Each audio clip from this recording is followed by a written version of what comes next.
That movie scared the bejesus out of me, scared the out of me. So probably won't watch it again for a number of years, just because I'm not scared, but I'm not looking to go back down the road.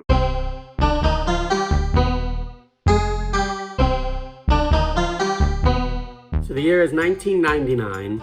I'm 10 years old, and instead of at school, I'm at the movies. And that's how I saw The Sixth Sense without an adult in the room, not knowing it was a horror movie, in a dark, empty, huge, really loud movie theater.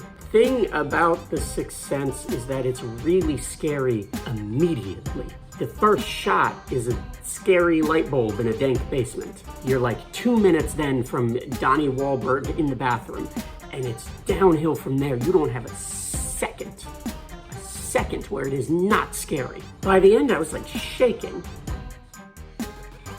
I was 8 years old when I watched that scene. It was the second shark attack when the kid in the yellow raft gets dragged down by the shark. You don't see a shark, you just see this kid helplessly going down with, blood just gushing like from all around him. And there's like this whole pool of blood and his raft, which is torn to pieces, like just washing ashore. Now I can watch the movie and the scene without feeling that terrified, but for the longest time I refused to go into, any like ocean or sea or any water body. Sharks are not as bad as Jaws made them out to be.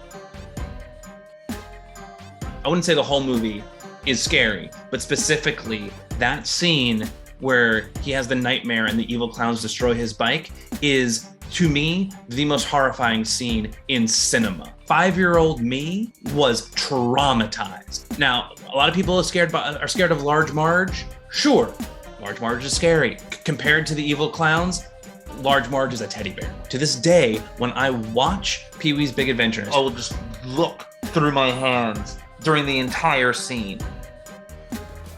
I saw the film when I was about 6, 7. I'm old, so I was born in the 80s. There's a scientist played by Jeff Goldblum. He starts turning into a fly throughout the film.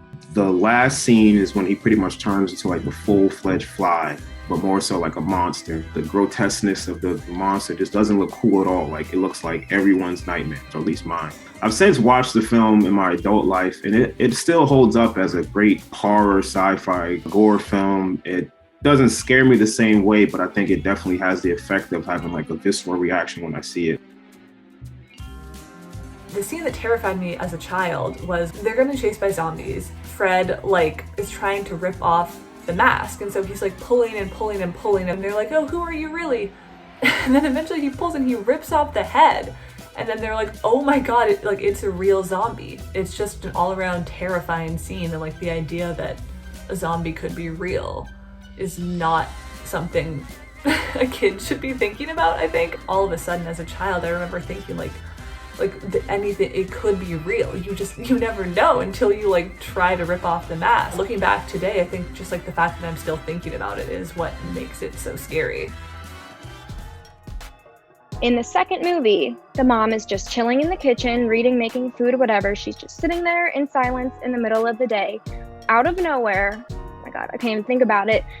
All of the cabinets whoosh open, the pots and pans start clanking around. It is like this giant burst of noise that is one of the scariest jump scares that I can think of to this day. It is so jarring. The idea of a demonic presence in the house is universally scary. It's not a great feeling, but there is something about the combination of this being a normal sunny day in a normal house, the place where you spend the most time and you feel the safest at the time of day when you feel the safest. When something like this happens, there is just something so unnerving about it. You are just never safe.